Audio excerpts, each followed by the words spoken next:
Las opiniones hechas en este podcast son dignas de la autora y no se pretende faltar al respeto sobre quien se hable en estos temas. El propósito solamente es informar. Advertencia: el siguiente episodio contiene información sobre violencia, crimen, asesinatos y situaciones no aptas para personas sensibles. Expediente JBG-112. Josephine Gray, la viuda negra.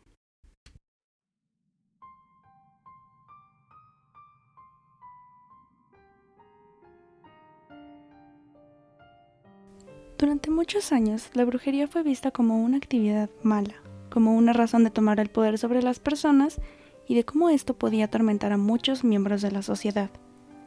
No solamente fue la brujería lo que llamó la atención de muchos, sino también el vudú, aquella práctica de magia cuyo propósito nunca ha sido hacer el mal, sino al contrario. Pero gracias a muchas personas, y especialmente a una mujer, eso cambió. Durante la década de los 70 hasta finales de los 90, Josephine Gray comenzó a ser sospecha de cometer los asesinatos de sus dos esposos, Norman y Robert, y de su novio Clarence Good. Su propósito: obtener el dinero de sus pólizas de seguros de vida. Lo curioso de este caso no era la falta de evidencia que se tenía o las tantas veces que Josephine se salió con la suya, sino que varias veces se le encontró realizando rituales de vudú hacia toda persona que se dignara en contradecir sus deseos.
Bienvenidas a un nuevo episodio. Mi nombre es Angie y cada mes escojo un tema del cual cada semana me pongo a platicar sobre casos que me llamaron la atención, ya sea crimen, misterio, fenómenos sobrenaturales o conspiraciones que terminaron siendo parte de mi cuarto de expedientes.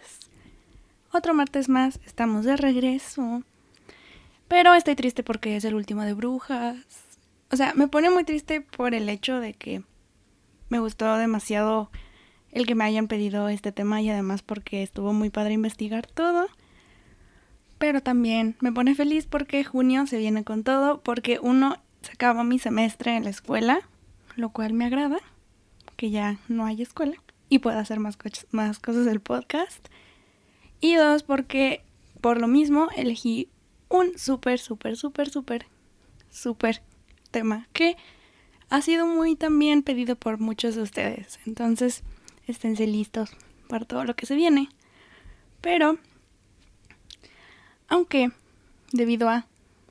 wow, cuántas connotaciones. En fin, no les traigo brujas como tal esta vez de la antigüedad, así tipo las últimas 3 que estuvimos viendo.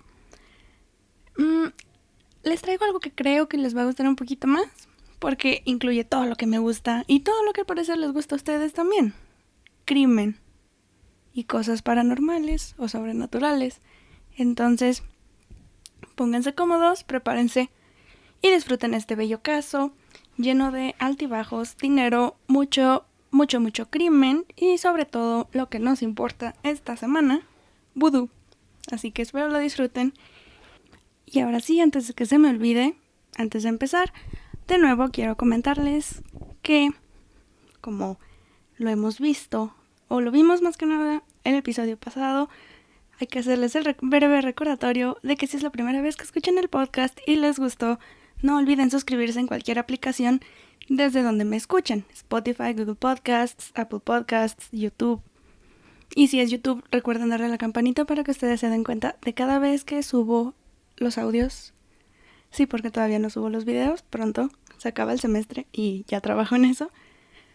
Pero también, aparte de eso, pueden compartirlo y dejarme una reseña bonita porque la verdad ayuda muchísimo como mi apoyo emocional y además más gente llega a escuchar el podcast y además con eso puedo hacer que más contenido llegue a los bellos oídos de más personas.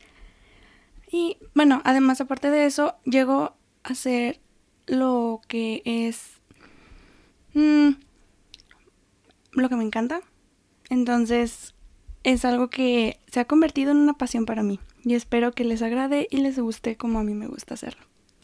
Y sin más por el momento es hora de abrir nuestro bonito expediente sobre la viuda negra. Josephine Virginia Gray nació en Maryland, en Estados Unidos, en 1946 e información de su vida en sus primeros años es casi escasa debido a lo poco que se llegó a saber sobre ella.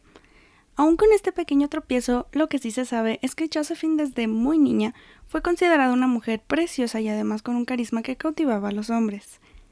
Debido a que lo que se conoce sobre ella es poco, obviamente no hay un registro alguno de las escuelas a las que asistió, pero muchos creen que es debido a que la educación que recibió fue de poca o hasta casi nula, por lo que ella nunca terminó la preparatoria o la secundaria siquiera.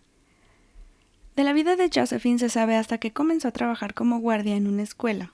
En inglés se les llaman custodians y prácticamente hacen todas las labores que haría la gente que hace del aseo, policías y hasta mantenimiento. Esto lo hacían obviamente para ahorrar un poco más de dinero, porque era lo que se hacía y todavía lo hacen. He leído muchos casos en los que todavía se hace. Y debido a que el trabajo de Josephine era algo que requería la menos cantidad de esfuerzo en la apariencia física, porque tenía que irse de allá para acá, a ella le encantaba verse extravagante. No le importaba, y aunque tuviera que hacer la actividad que fuera, siempre estaba lista para convertir el mundo en su pasarela. Amigos y familiares cercanos a ella comentaron que Josephine siempre estaba maquillada y con su pelo arreglado para demostrar el glamour que tenía, y como en inglés le dicen, show what your mama gave ya. Entonces a ella le encantaba siempre estar luciendo y verse bonita, algo que, yes girl, hazlo, está súper bien. Y hay una mujer, la primer esposa de su segundo marido, Robert, que se llamaba Frances. Esta mujer dijo que parecía como si fuese salida recién de una agencia de modelaje, porque siempre estaba preparada para cualquier ocasión. Debido a las ganas de glamour y de ser toda una fashionista, Josephine Gray se la pasaba gastando lo más que podía su dinero hasta llegar al límite de sus tarjetas de crédito, y lo hacía con el simple propósito de que quería tener una vida llena de lujos.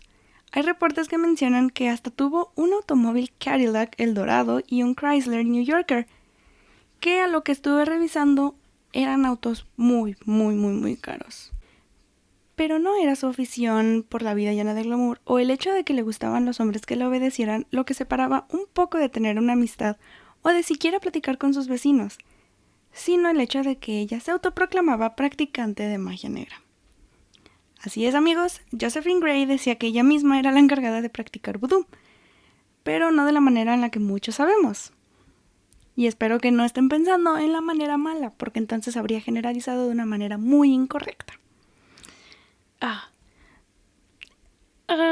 El vudú no es como lo vemos en las películas, no es como lo vimos en La Princesa y el Sapo. Con todo eso, no. O sea, hay personas que lo malinterpretan y lo comienzan a utilizar de una manera distinta, pero no. Su práctica no tiene como objetivo el hacer daño a las personas y mucho menos el crear cualquier tipo de consecuencia maligna, por así decirlo. Siempre se ha visto por el bienestar de las personas y porque hay una consecuencia positiva, más no sea un efecto que nos dañe. Desafortunadamente hay gente que por alguna razón cree que el propósito principal de esta magia es obviamente, hacer daño, lo cual Josephine también hacía. Creaba hechizos, hacía muñecas vudú con pelo humano y hasta con uñas que encontraba. Y obviamente animal que veía, animal que sacrificaba para poder convertirlo en su ritual. Y aunque parezca, como yo creo que ha de ser, algo extraño, ya hemos platicado en episodios anteriores cómo el simple hecho de que alguien afirme hacer cosas que conecten con el más allá es suficiente para que las personas lo crean, y asimismo pasó con Josephine. Ella muchas veces les dijo a sus amigos y familiares cómo era una bruja capaz de realizar cualquier tipo de acciones, lo cual le trajo muchos beneficios porque literalmente todos hacían lo que ella sí decía. Pero en fin, siguiendo con su vida de querer tener lujos por todos lados, Josephine decidió mudarse a Nueva York, donde ella misma decía que podría establecer su brujería de una buena manera porque ahí se encontraban todas las personas. Por alguna extraña razón decía eso, pero no duró mucho. Al parecer, a Josephine no le estaba agradando de todo tener que seguir pasando tiempo con todas estas cosas, así que se regresó a Maryland y conoció ahí a su primer esposo, Norman Stribling.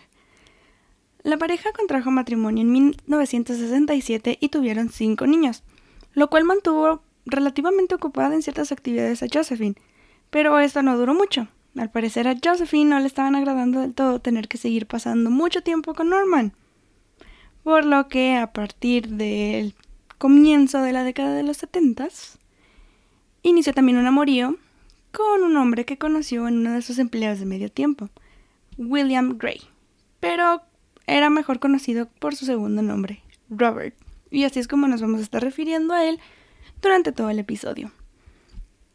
Claro que Norman se terminó enterando de esto, pero Josephine no quería echar a perder todo su matrimonio porque su esposo tenía un seguro de vida de un valor de $16,000. Y claro que lo convertí y estamos hablando de más de 120,000 de la actualidad. Así que ya muchos sabemos para dónde va esto. Ah, y además Josephine era la beneficiaria de todo el dinero. ¿Les dije eso? Si no, ahí está. Entonces, claro que no iba a dejar que su matrimonio se fuera y que Norman la quitara como beneficiaria de todo el seguro de vida. Al enterarse Norman entonces de la infidelidad de su esposa, él presintió cómo su vida estaba como que empezando a estar un poco en peligro. Esto lo dijo porque, claro, le tenía miedo a Josephine porque creía que en cualquier momento algún acto de vudú se llevaría a cabo en su contra. Y además de que ya había sufrido una serie de ataques por su esposa con un desarmador y además con un bat de béisbol. Muchos, entre ellos yo, nos preguntamos por qué no denunció este tipo de violencia ante las autoridades. Bueno, recapitulando, estamos hablando de los 70s. O sea, el acusar a una mujer por este tipo de cosas era visto como un chiste por muchas personas. Y no era algo de lo que cómodamente hablaran los hombres por miedo a sentirse juzgados. Algo que, si nos ponemos a analizar ahorita, es algo que todavía pasa y no tendría por qué. Las denuncias por abuso no siempre son por un solo género y todos debemos de ser conscientes de eso. Y darnos cuenta de que no es un tabú la cultura de denuncia. No es algo que nosotros debamos esconder. Hombres, mujeres, lo que sea.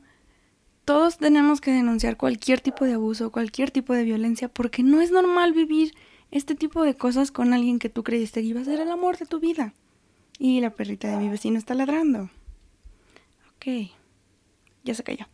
Pero siguiendo con la seriedad de mi tema, todos debemos denunciar y todos debemos de ver que no está mal hacerlo. Pero en fin, Norman nunca reportó este tipo de conducta y así quedó. Todavía en febrero de 1974, Norman despertó con el sonido de Josephine apuntándole con una pistola hacia su cabeza y disparando. Pero afortunadamente el arma se trabó y no pasó a más. Eso es lo que muchos creíamos. Plot twist. En la madrugada del 3 de marzo de 1974, Norman Stribling fue encontrado en su automóvil cerca del 1500 en la calle River Road, en el condado de Montgomery, Maryland. Fue encontrado con una sola herida de bala calibre 45 en el cráneo y en la autopsia, de hecho, fue revelado que esta herida fue la encargada de su muerte. La evidencia en la escena entonces mostró que Norman pudo haber conocido a su agresor y que probablemente había estado hablando con la persona justo antes de morir.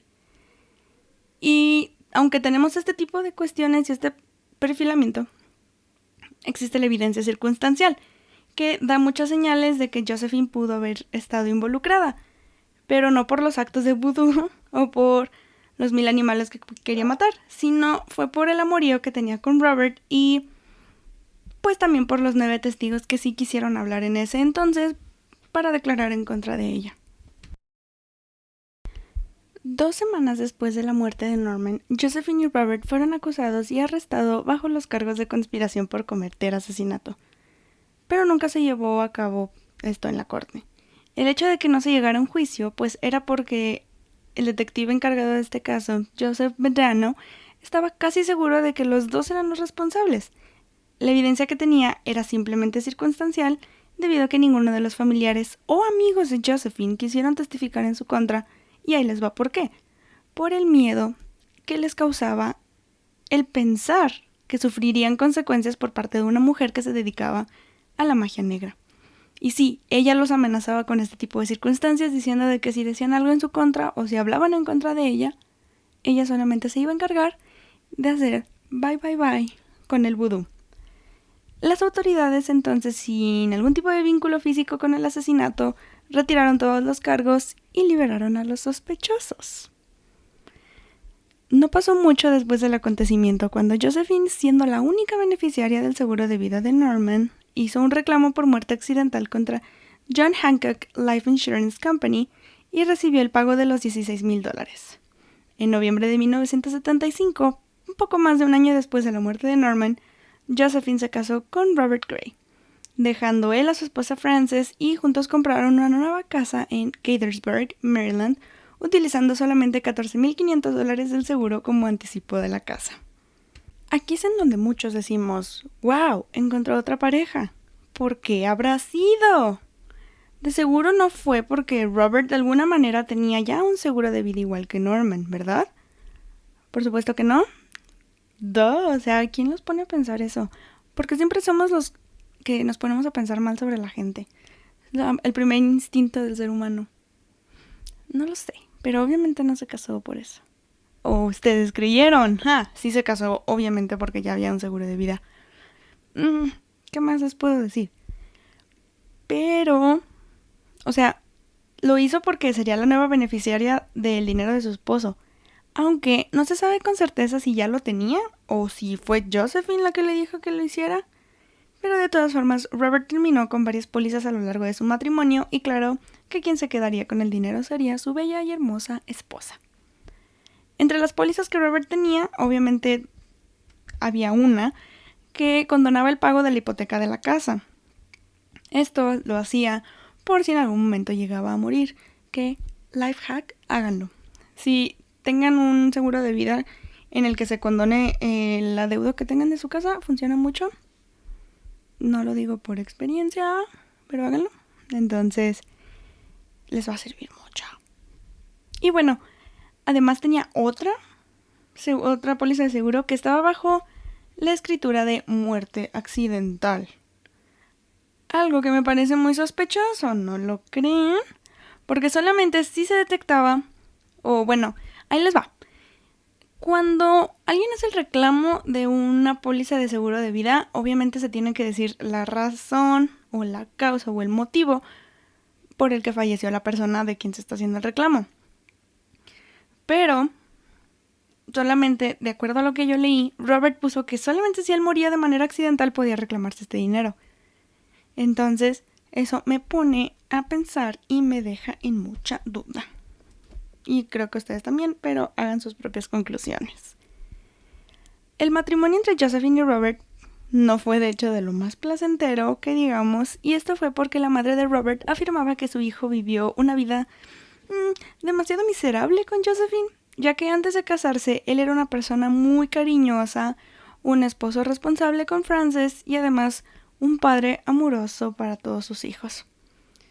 Y ahí les va, su ex esposa Frances comentó cómo su actitud cambió de la noche a la mañana y que se había vuelto muy distante. Y entre tantas cosas, pues dijo que él dejó de hacer lo que le gustaba, como ir a ver a sus amigos, familia, hijos, todos. De nuevo, no nada más ellas, sino las personas cercanas a Robert decían que esto era más que nada porque algo debe estar pasando con Josephine o algo estaría haciendo ella con el vudú, ya que no era normal lo que le sucedía a su esposo. Entonces muchos pensaban que no pasó a más o no fue por la simple decisión de Robert, sino que alguien influenció. Entonces eso era algo como extraño. Y a mediados de la década de 1980, un joven llamado Clarence Good Jr. se mudó a la casa de los Gray. Muchos familiares habían comentado que él estaba teniendo problemas en su casa de Brooklyn, por lo que Josephine decidió ayudarle. Y de acuerdo a varios informes, Good era conocido como el primo adolescente de Josephine Gray, con quien comenzó a tener un amorío justo antes de que cumplieran los 20 años. No sé qué me da más asco, si el hecho de que esto era una relación incestuosa o que era un menor de edad. Estamos hablando de que la edad legal y consentimiento en Estados Unidos es 21 años. Yo sé que me van a decir, es que a los 18 años ya eres responsable y ya eres capaz de muchas cosas. No me importa, sigue siendo un menor de edad para este tipo de cuestiones. Entonces, cualquiera de las dos cosas, si fue incesto, si fue por ser menor de edad, no me importa, me repugna y me da asco. Muchas gracias. Pero si esto no fue suficiente, porque nunca lo es en este podcast, y ustedes creían que el estar casada y tener un amorío con su primo adolescente satisfacía todas las necesidades de cualquier tipo de Josephine, están en lo incorrecto, ya que ella aparte estaba teniendo otro amorío con un compañero de trabajo. No sé de dónde le salía tiempo para hacer todo a la vez, porque recordemos que tenía que cuidar de 5 niños. Entonces ya con eso tenemos carga pesada, y estar con 3 hombres, y luego tu trabajo, y luego el vudú. No sé cómo le hacía. Quiero saber cómo lo lograba hacer, porque yo de por sí con las clases en línea siento que me estoy ahogando. Entonces, digo, solamente es una observación que hago, no más. Pero a mí me gustaría saber de dónde le salen más de 24 horas del día para poder hacer todo. No lo sé, solo es una duda que tengo. Y debido a todas las relaciones que tenía Josephine en los años posteriores a la llegada de su primo, su matrimonio con Robert se deterioró y tal como pasó con Norman Stribling, Robert estaba empezando a temer por su propia vida. ¿Por qué fue esto? Bueno, porque según informes policiales en el verano de 1990, Josephine persiguió a su esposo por toda su casa con una pistola. Solo pudo escapar él brincando del segundo piso y corrió como si no hubiese límite en su cuerpo humano, decidiendo que era mejor salir escapando de ahí. Robert con esto estaba convencido de que su esposa y Clarence estaban planeando matarlo, y después de tanto pensar y unas cuantas peleas, se dio cuenta y decidió que podría ser más seguro mudarse y vivir solo, lo cual hizo, y a la par quitó a Josephine de ser beneficiaria de todos sus seguros de vida. Esto causó aún más conflictos y amenazas por parte de Josephine y de Clarence, a veces físicos. Entonces fue lo que provocó que Robert presentara varios cargos en su contra. Y ahí les va. Uno de esos incidentes ocurrió el 5 de octubre de 1990, después de darle seguimiento a uno de los tantos cargos previos que ya tenían. Pero, al igual que su caso con el asesinato de Norman, se pospuso. Más tarde, Robert le dijo a los detectives que Josephine ese día en la tarde condujo detrás de él y encendió sus luces, o sea, le estaba parpadeando las luces. Con eso le estaba indicando, como muchos sabemos, que se parara. Robert trató de ignorarla, pero ella lo que hizo, en vez de que, no sé, cambiara líneas y se siguiera, fue emparejarse al auto y, pues mientras miraba, Clarence de la nada se levantó, como que estaba agachado en el carro, o sea, estaba como acostado en el asiento del pasajero, y justo cuando pasaron al lado de Robert se levantó y le apuntó con una pistola. Con esto inmediatamente Robert Gray pisó los frenos e invirtió la dirección de desplazamiento y rápidamente huyó del área. Debido a esto, el 4 de noviembre de 1990, Robert decidió mudarse a 126 Grey Eagle Court en Germantown, Maryland, por miedo por su vida. Y no era el único. Hubo una vez en la que hasta un hijo de Josephine dijo a la policía cómo él presentía que su madre estaba planeando asesinar a su padrastro. Pero no pasó a más. Robert nunca denunció de nuevo por miedo a que se le involucrara en el caso de Norman Stribling, ya que él era uno de los sospechosos principales del caso y además estaba como uno de los que había actuado en conspiración al igual que Josephine. Una semana antes de que fuera la segunda audiencia del caso contra Clarence y Josephine, Robert fue de su trabajo como gerente de vigilancia de la primaria Coppermill hasta su nuevo hogar, pero antes de que siquiera tuviera la oportunidad de aclimatarse en su casa, quitarse el abrigo, sentarse a tomar una cerveza o lo que fuera, fue emboscado y le dispararon a muerte con una pistola calibre 45 con heridas en su pecho y su cuello. Aquí muchos pensamos, bueno, desafortunado el hecho de que hayan matado a Robert de una manera tan sadística, pero entre tantas cosas que hizo, pues pudo quitar a Josephine de los seguros de vida.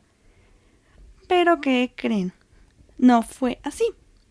Aun cuando intentó lo mejor que pudo no tener a Josephine como beneficiaria, ella aún pudo recolectar $54,000 de la póliza. Sorprendente, ¿no? Para que vean. Al momento del asesinato de Robert, Josephine estaba teniendo su amorío con Clarence Good, su primo, el cual vivió con ella de 1990 a 1996, y aunque ya tenía más de $50,000 en la bolsa, no perdió tiempo para pedirle que, en efecto, tuviera su propio seguro de vida. Yo creo que más que nada fue porque no se podían casar. Pero si hubiese sido así, otra cosa sería. No lo sé, es una opción, no me hagan caso.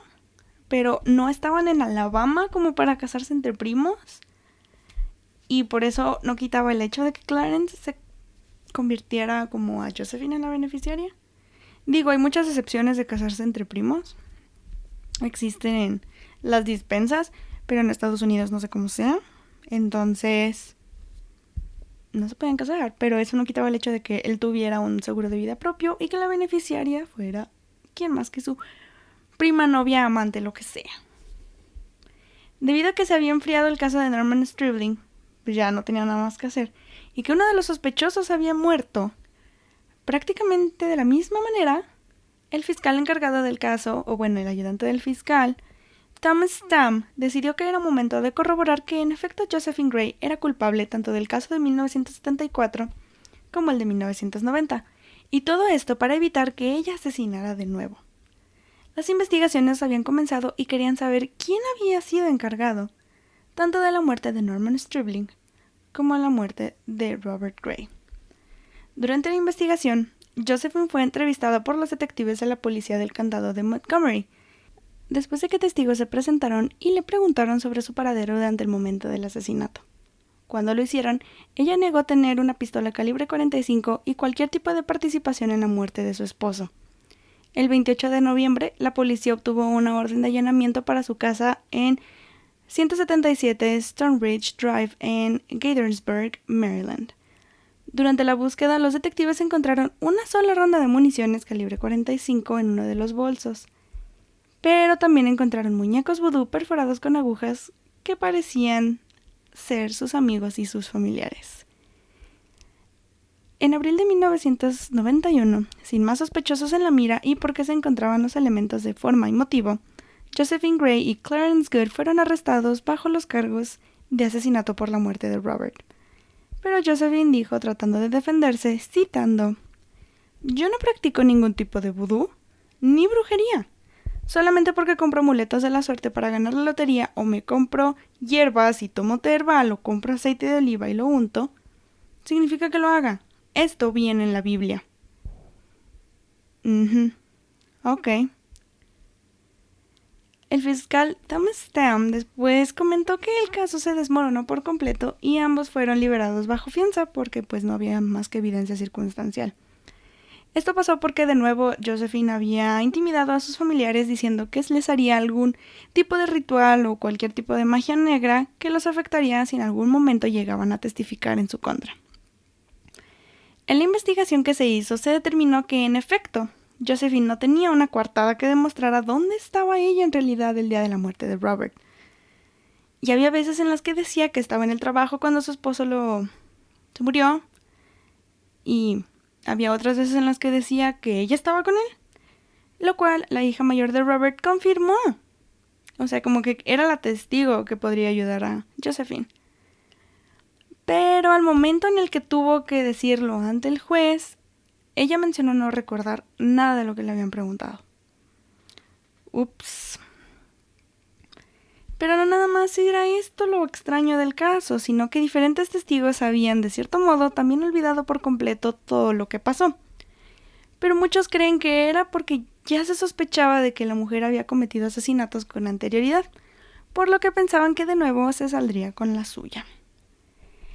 Debido a que seguía sin tener evidencia clara sobre los dos asesinatos, Thomas Stamp pensó que sería buena idea ahora hablar con el novio, primo, amante, lo que sea que fuera de Josephine, Clarence Good, y hacerlo declarar todo lo que sabía sobre la situación de Josephine al querer asesinar a sus dos esposos. Por más intentos que se hicieron para convencerlo, él no escuchó y decidió seguir su camino. Pero el gusto no crean que le iba a durar tanto tiempo. Para principios de 1996, Josephine estaba comenzando a sentirse atrapada y creía que estaba a nada de ser arrestada por los asesinatos de ambos de sus esposos. La vida de Clarence estaba comenzando a dar giros inesperados entonces.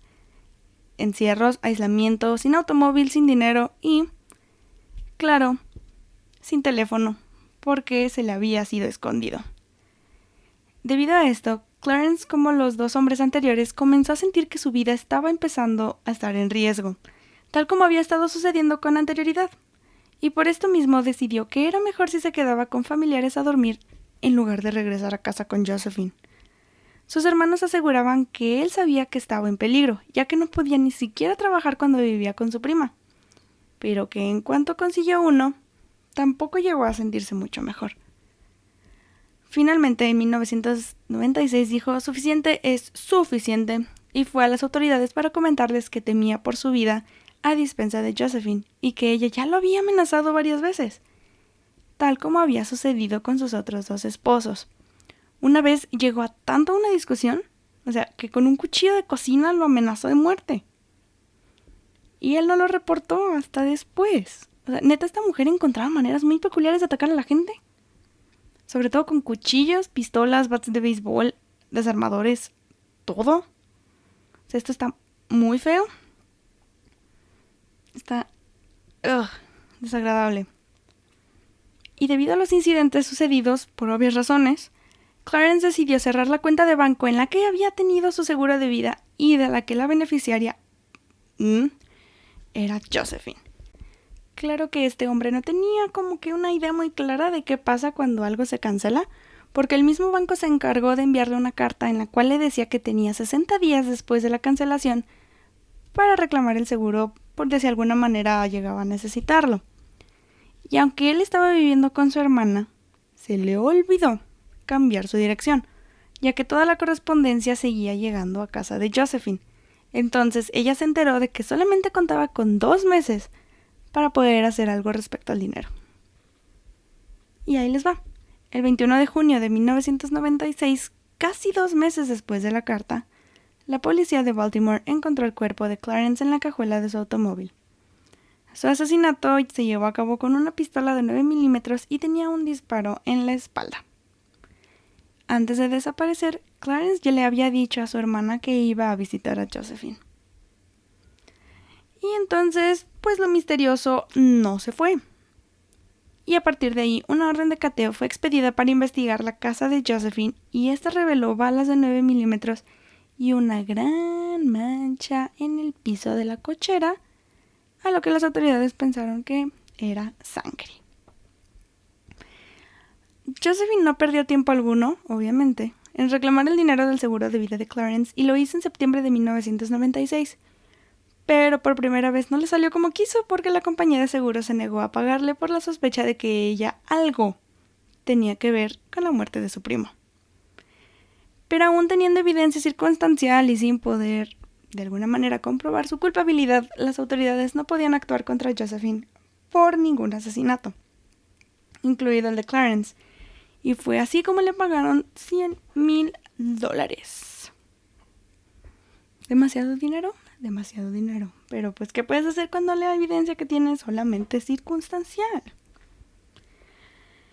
Pero lo curioso de este caso fue que Veronica Davenport, hermana de Clarence, estaba empacando todas las cosas de su hermano y encontró una muñeca vudú entre sus cosas, la cual tenía cabello humano y un alfiler atravesado.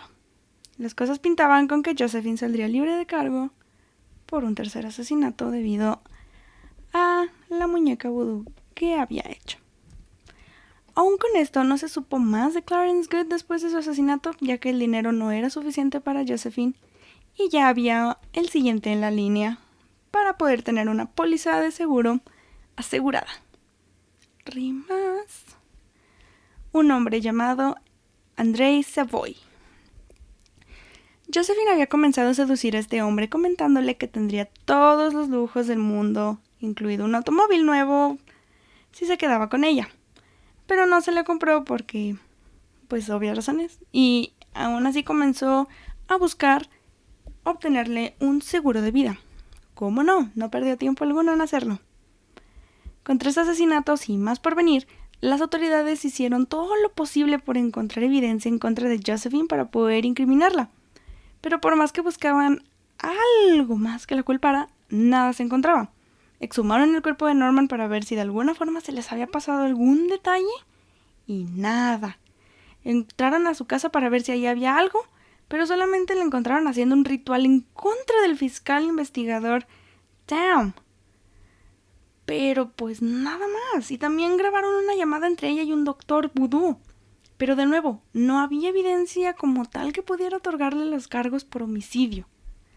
Y en 1998, la familia de Clarence Good demandó a la ciudad de Baltimore que no se debió de haber dado el dinero a Josephine debido a que ella estaba involucrada en la muerte de su primo. Pero esto tampoco funcionó. Y por más trampas que le pusieron a las autoridades para detener a Josephine, nada los iba a detener y decidieron arrestarla no bajo cargos de homicidio, sino por fraude. A lo cual la asistente del fiscal, Sarah Wilkinson, creyó como una excelente manera de hacer justicia. Porque ahí les va. No se veía reflejado el hecho de lo estrictas que eran las compañías de seguros al momento de reclamar dinero y que les hacían extrañas las causas de muerte que ella reportaba de sus parejas. Si de verdad lograban demostrar que Josephine había reclamado el dinero solamente por esto, entonces había la posibilidad de un nuevo y fuerte caso en su contra, tanto de homicidio como por fraude. La única manera de comprobar que de verdad Josephine había cometido los asesinatos era mediante la regla del Slayer, que básicamente habla de que es fraudulento reclamar el dinero de una póliza de seguros si quien lo pide causó el hecho de que se está describiendo, por lo que muchas personas creían que Josephine algo tenía que ver entre tanto que decía. El único detalle aquí era que se trataría de conseguir testigos, los cuales estaban súper en contra de hacerlo por miedo que les estaba provocando Josephine y el vudú. Pero existía una salida. Los detectives decidieron hablar con la nueva posible víctima de Josephine, Andrés Savoy, quien de hecho desconocía que se había expedido un seguro de vida a su nombre.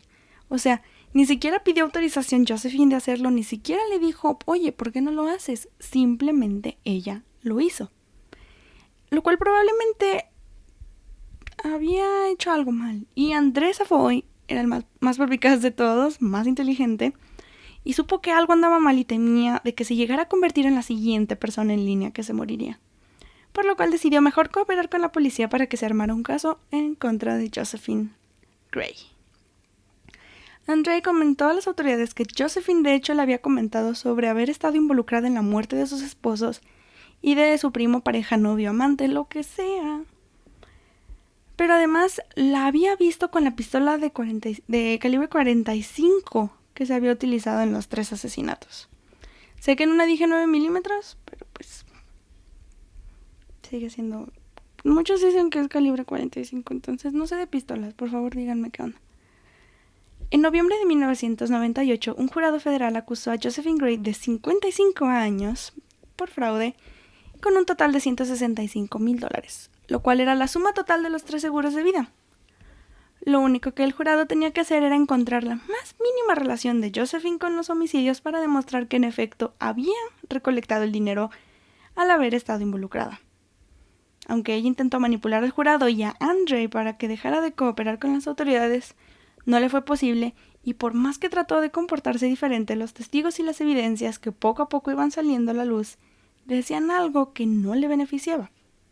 Entre grabaciones de rituales de vudú, manchas de sangre, la munición encontrada en su bolsa y hasta pagar $2,000 por el asesinato de su esposo Norman Stribling, el evento se le estaba comenzando a caer a Josephine. Y no fue hasta el 2000 cuando Vilma Jean Wilson se hizo amiga de Josephine y mientras le ayudaba a arreglar su casa, encontró papeles de sus arrestos previos, por lo que Josephine le comentó que le iba a revelar algo que nunca había hecho y que esperaba que no le dijera a nadie sobre lo que había pasado. Pero claro que Vilma no hizo caso.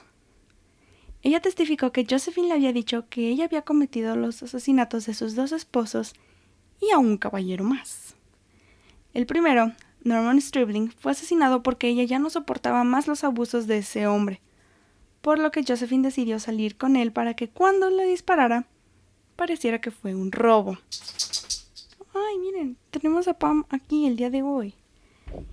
Y además, después de esto, Josephine dijo que había asesinado a Robert Gray con la ayuda de Clarence Good y que él había amenazado con comentar a las autoridades, por lo que también tenía que de alguna manera deshacerse del primo, novio, amante, lo que sea. Y la verdad no es como que existía una serie de eventos que sea la verdad pura, pero hubo primos que testificaron en su contra, diciendo que todos sabían que ella había cometido los asesinatos, pero que no era algo de lo que hablaran normalmente. Y muchos han de decir, oye, ¿y por qué ahora sí hay testificados? ¿Por qué ahora sí está testificando? ¿Por qué sí hay testigos? Porque ya estaba encerrada, ya la habían arrestado, ya le habían puesto los cargos por fraude, entonces muchos sabían de que ya no iba a poder, o era muy poco probable que saliera libre, entonces ya por eso estaban diciendo algo en su contra. Hay breve explicación. Pero recordemos algo también, la mayoría de los testigos tenía miedo todavía y creyeron que todavía aún así ella encerrada las terminaría afectando por haber estado contradiciendo a Josephine. Pero a lo que ella contestó que simplemente su familia era una base de celos, o sea, estaba celosa del hecho de que ella tenía dinero y ellos no. Y claro, celos de una asesina. Lo que más me hubiera gustado ser cuando yo creciera. De seguro todos sus familiares querían ser igual que ella. Obviamente que no, y está súper mal que haya dicho eso, pero bueno, tampoco es como que me sorprenda lo que estaba diciendo. Y el 16 de agosto de 2002, Josephine Gray fue encontrada culpable de 8 cargos por fraude y fue sentenciada por haber cometido 2 asesinatos, el de William Robert Gray y el de Clarence Good, lo que hacía por ende ilegal el que hubiese recolectado el dinero de los 2 seguros de vida. Y debido a que no hubo suficiente evidencia en el asesinato de Norman Stribling en 1974, no se le culpó por ese. O por haber reclamado el dinero de su seguro. Sí, un poco tarde para encontrar algo de evidencia, ¿no creen? Pero yo creo que Thomas Tam ya estaba más que harto después de 28 años de estar haciendo este tipo de cosas. Entonces yo creo que con 2 dijo, ya, me doy, no importa. Esta señora está recibiendo la justicia que merece. Y finalmente, el 3 de diciembre de 2002, la reina del vudú, ¡qué mal nombre!, está manchando la reputación de Marie Laveau. Pero aún así, la viuda negra, como la conocían coloquialmente, Josephine Gray, fue sentenciada a 40 años en prisión sin la probabilidad de libertad condicional, y los cargos cambiaron de fraude a homicidio de primer grado. La juez de distrito que llevó a cabo el juicio, Deborah Chesenow, declaró en su sentencia que Josephine había premeditado, deliberado y tomado la decisión de asesinar a los 2 hombres, por lo que no existía duda de que ella había sido la que había hecho y cometido los delitos. En 2006, Josephine apeló su sentencia esperando que la cambiaran de homicidio por primer grado a fraude, pero se lo negaron. Y hoy en día, Josephine Gray sigue cumpliendo su condena y tiene 74 años. Por lo que lo más probable es que termine falleciendo tras las rejas y con debida razón. Josephine Gray dejó a un país entero con una idea diferente de lo que en realidad hace el vudú, más de $170,000 en deuda, y a mí, con un expediente más en el gabinete. Y esta fue la historia de la vida negra. Josephine Gray, quien asesinaba a sus parejas para tener el dinero de sus seguros de vida. Este caso me dejó con muchos tragos amargos porque últimamente se han visto noticias de que esto es lo más normal. O sea, he visto de que él asesinaba para tener los seguros de vida o ella los envenenaba para tener los seguros de vida. No normalicemos este tipo de conductas, está súper mal, y el que la gente lo glorifique está súper mal. Otra de las razones por las que quise platicarles de este caso fue porque últimamente he leído mucho de que ha habido este tipo de situaciones y es algo que deberíamos estar alertas ante todo y también darnos cuenta que no es algo de lo que estemos libres al 100%. Entonces, no normalicemos el hecho de que maten gente por dinero. Está súper mal. Glorificar este tipo de cosas está súper mal. Y también está muy mal el que normalicemos las conductas de abuso, como lo estuvimos viendo en este caso. El ver que alguien abusa, sea hombre, sea mujer, sea hombre, sea mujer, no está bien. Es una señal de que debemos salir de ahí de inmediato. Si necesitan ayuda, no duden en pedirla a la persona a la que más confianza le tengan. No esperen a que lo peor pase o que digan, es que yo sé que puede cambiar, porque no cambian. Y son personas que no comprenden la situación que vive uno. Y neta, si necesitan ayuda, pídanla. No está bien matar por seguros de vida, abusar de una persona, creerte superior. Es el tipo de comportamiento que nos lleva a lo que no queremos imaginar.